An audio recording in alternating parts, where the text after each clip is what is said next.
When certain politicians and the media use the term muscular liberalism, that's just another word for racism and Islamophobia. This stance on Islam has led them into primary schools to ascertain why young girls wear the hijab, as it could be interpreted as a sexualization of these young girls. I say shame on Ofsted for victimizing young girls, for choosing to wear religious articles of clothing. There is no such measure made for other religions or other articles of religious wear. This stance has other ramifications. It signals to the British public and emboldens groups such as EDL, BNP and other fascist and racist groups that women are oppressed by Islam, are made insubordinate to the men that supposedly force them to wear it, and that it is the job of the British state to liberate us. We reject this imperialistic saviour thinking.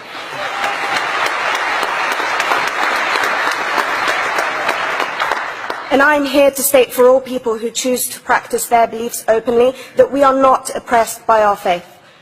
Islam is not one homogeneous block. There are Muslim women who do not wear the hijab, and that is their interpretation of their faith.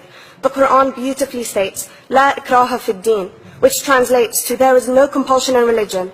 My faith has given me the right to choose 1,400 years before the Universal Declaration of Human Rights told me I could. A fun fact for you, conference. My dad didn't want me to wear the hijab. I chose to. Those of faith, thank you. Those of faith should have the right to choose to wear their articles of faith. Sikhs wearing the turban, Jews wearing the kippah, or Christians wearing the crucifix.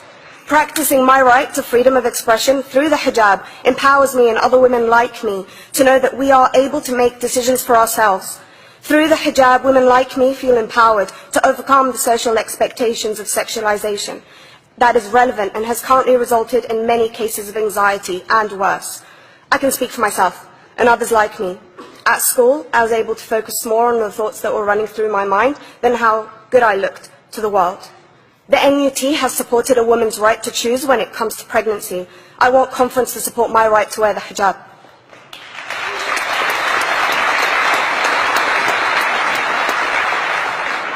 How I choose to practice my faith is clearly displayed for all to see. This makes me the target of hate crime. The level of racist attacks on Muslim women is disproportionate to any other oppressed group in British society because we are an easy target. This decision by Ofsted has ramifications beyond the school gates and must be seen in the context of increased attacks on the Muslim community and perpetuates the outdated notion that Muslim women are victims. I was on a trip last year to Hampton Court with my Year 7s, where a man felt comfortable to call me a terrorist. As a Muslim woman, I'm not a victim, so I challenged him. He denied it. I'm sure you've heard of the Punish a Muslim Day. It's been spoken about a few times already this morning. And as a Muslim, I'm actually quite optimistic.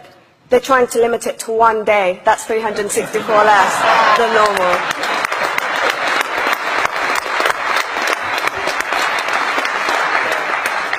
But let's be clear, conference. Islamophobia and other forms of racism affects non-Muslims too. If we don't challenge this stance as a collective, we may turn into a society like France, where women are forced by the law to choose between their faith and their education, their faith and their right to work in the public sector, their faith and their right to enjoy a day out by the seaside with their families. I want to end by stating that I came to this country as an 8-year-old refugee. We are Palestinians, forced out of our land in 1948. We lived in third world conditions, similar to those in Calais for 60 years. Here, I received the support I needed to study law at university and become a secondary school citizenship and PSHE teacher, and a school rep. An injury to one is an injury to all, and I want to thank the Union for its stance on all oppressed groups, in particular mine, Palestine. Thank you, Conference. Thank you, Latifa.